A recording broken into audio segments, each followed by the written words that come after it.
More questions are abound, and we've got a brand new question generator because the last one ran out of questions after 3 episodes. Also, I do plan on checking the comments soon. I just want to try and get a build of episodes before I start answering those questions, but they will be answered. Don't worry about that. But in the meantime, it's 10 questions with Teller. Would you want to know when you'll die?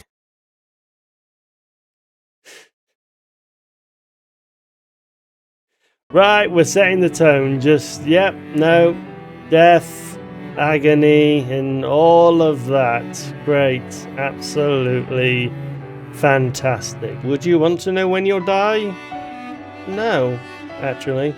No, I don't want to know when I die. I just kind of want to live as I am, and then whenever it comes along, and that's that. I mean, the thing is that you could die at any moment. Death could just happen to you at any moment. Yes, that's morbid, but let's be honest. You could die right now, this second, this instant. Actually, I probably shouldn't say that in case someone actually dies at that moment. That might be... So anyway... no, I don't want to know when I die, and I don't want to know when anyone else dies. Please don't die watching this video. What do you carry in your purse/wallet? Nothing that you can steal, thank you very much. I mean, honestly, I don't know the last time that I actually used my wallet, which is nice, because it's a really nice wallet that I got for Christmas.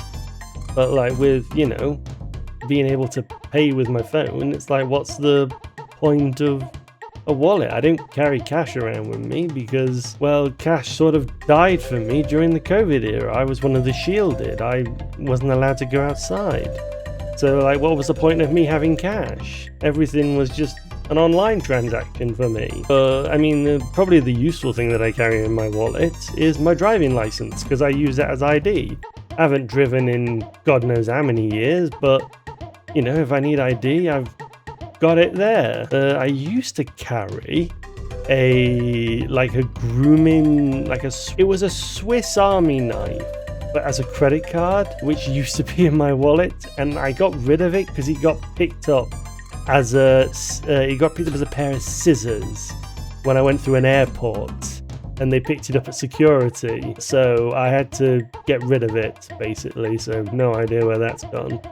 So, you know, wallet's got driving license, few loyalty cards, few receipts, no cash in it, you know, that's it really. Do you believe in love at first sight? No, sort of. I don't believe there is such a thing as love at first sight, but I do believe that some people are just meant to be together. Like, they just have a connection right off the bat, and they just click just like that, and that's it. And then they're just together. I don't really know if you'd call it love at first sight, but it's more people clicking together, basically. So it's a sort of half and half. It's not the romantic love at first sight that people dream about, but it is a sort of connection with people. Does any of that make sense? Do you believe in love at first sight? Do you have a physics degree? Do you have a mathematics PhD? Because that will probably tell you what my answer actually was. To everyone else, these are some fun questions. What scares you most about the future? I mean, about the current future, war, basically, because that seems like where we're headed. You know, everything seems to point to World War III, which is, lovely. I mean, I'm probably not going to get conscripted, because I've got Crohn's and I'm not, you know, probably able to do a lot of that stuff, so most likely I won't get conscripted, but still, war is war, it's not pleasant. Outside of that, I think the thing that scares me most about the future is not being able to predict it. Because I like predictability. I like knowing what's going to happen next, because that puts me at ease. The future, the future is yet to happen. So no one knows what's going to happen in the future. No one knows what's going to happen. And so I think that anxiety over not knowing scares me a lot. So yeah, not knowing what the future holds, basically. But most likely war. It will be war. Oh god. Brilliant. People are going to die watching this video, and they're going to be scared. Either they will die watching this video, or they will be shit scared about the future watching this video. Fantastic. What are 3 websites that you visit every day? Well, certainly not this website. I'm sorry to say, I only visit it once a week. I'm looking at what's on like my bookmarks right now. So yeah, YouTube, Twitch, BBC, because it's technically 4 websites, because I visit both BBC News and BBC Sport, which I know a lot of people will be like, why are you reading the BBC and all that? But I personally think, like, look, BBC bias aside, I think it's very important to read up on sort of the daily news and what's happening and things like that, and not from social media and things like that, because news on social media can become very twisted, and as we've seen many a time throughout the years, fake. Getting it from reputable sources is very important, and that's why I read my news from the BBC. Is it the best? No, but it's as down the line as you can go. Plus, they also have a really good, like, they've started doing this thing called BBC Verify, where a statement comes out and then they verify it with facts. I think that's brilliant. That's absolutely fantastic, because a lot of news on social media just doesn't get verified. It just goes out as truth, and it just, it is gospel, it is out there, that is it now, it is fact. Whereas BBC Verify looks at it and goes, well, hang on, there's this, and this. And I think that's very important in this day and age. So YouTube, Twitch, and BBC News and Sport. Technically 4 websites, but what? You're gonna put me on the sword, Put me on the guillotine? I mean, considering someone's probably died watching this video, yeah, probably, yeah. Oh, I shouldn't say that. What qualities do you value most in a friend? Not being lonely? I have to stop making that joke. That's a really depressing joke, to be perfectly honest. I think honesty is probably what I value most in a friend, is being able to look you in the eye and say, hey, this thing that you're doing, it's not good. Like, you need to stop, and you need to, do something else. Or the reverse, which is like, hey, what you're doing, it's really good for you, and I'm really happy that you're doing it, and I want to see you continue doing it. Being able to be honest with one another, I think, is very critical for any type of relationship, be it friendship or something deeper. If you can't be honest with them, then why are you bothering in the first place? You're just lying to each other, and quite frankly, I don't want a friendship based on lies. I want a friendship based on the truth. So, honesty. Straight up, actual honesty. What do you think about most? Everything.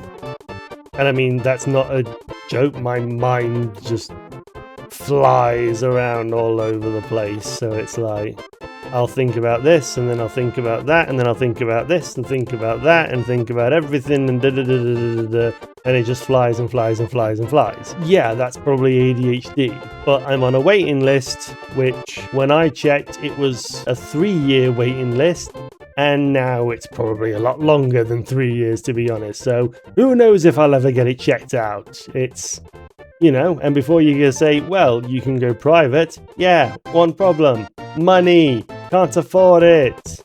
That thing that we all need to survive. Yeah, it'd be nice to have more of it. I mean, I do think a lot about content creation. I've been trying to think less about content creation, though, because it definitely poisoned my mind. And I definitely, feel more at ease with content creation, which I think is a good sign. Yeah, but I'd say my mind just generally races. You know, it can just jump from one topic to the next, to the next, to the next. So it's always thinking about everything. What is most important to you? Interesting one. I think probably myself. I don't mean it in like a selfish manner or anything like that, but part of what I'm trying to do right now is trying to discover who I am, because I just don't know who I am. You know, there's a term called masking, where you don't show your true feelings, you don't show your true self. Instead, you wear a mask and pretend to be someone you're not. I feel like I've been masking for so long, I don't know who I am, and I don't know who the mask is. And the two have just seemed to have sort of blended together and made themselves indistinguishable from one another. So to me, what's most important is trying to find the real me, trying to find the me that I actually am, and not the mask me, not the mask that I'm wearing, the actual human me, basically. And again, that's part of the reason why I'm doing this series, is to sort of try and force myself to be more social and talk more about myself and bring more of this out, basically.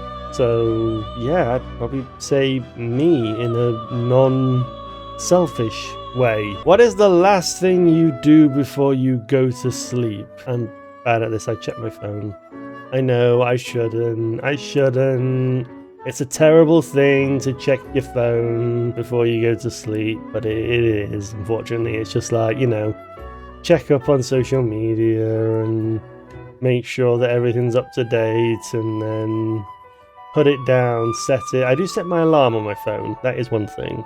So, you know, I'll set that. Probably the other thing that I do before I go to sleep is, because I have terrible sleeping habits. So what I've developed is I listen to, well, it's podcasts basically, but right now it's like stream VODs. Not my VODs. God, I don't want to hear my own voice in my own sleep. No, it's more VODs of streamers that I watch, mainly VTubers, and just sort of like their collabs basically, because for some reason if I hear people talking, that sort of puts my mind at ease.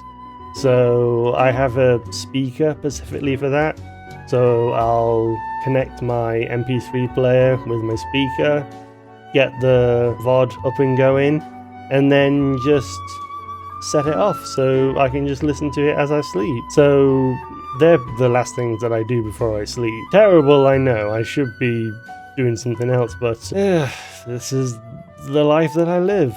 Maybe it will change, or maybe it won't. Who knows? What do you do in your spare time? Make content. No, that's genuinely what I do in my spare time. I make content. I make videos like, you know, I finished my work for the day about half an hour ago. Now I'm sat here recording this, and then I'll probably end up editing it and putting it on YouTube, and then, you know, getting everything sorted. So yeah, this is what I do in my spare time. Outside of that is my own time. It's just spending time with me and just relaxing and just generally just putting my mind at ease, basically. You know, doing the shopping, going swimming, playing video games, watching some sport, like, you know, just generally being with myself and just giving myself time to relax and unwind. But otherwise, I'm making content. That's my spare time. Well, they were some interesting questions. We'll have more of them next time, and we might even have some of your questions next time. Again, maybe. ... Anyway, like, comment, and subscribe. Thanks for watching, and I'll see you next time. Mwah. Bye!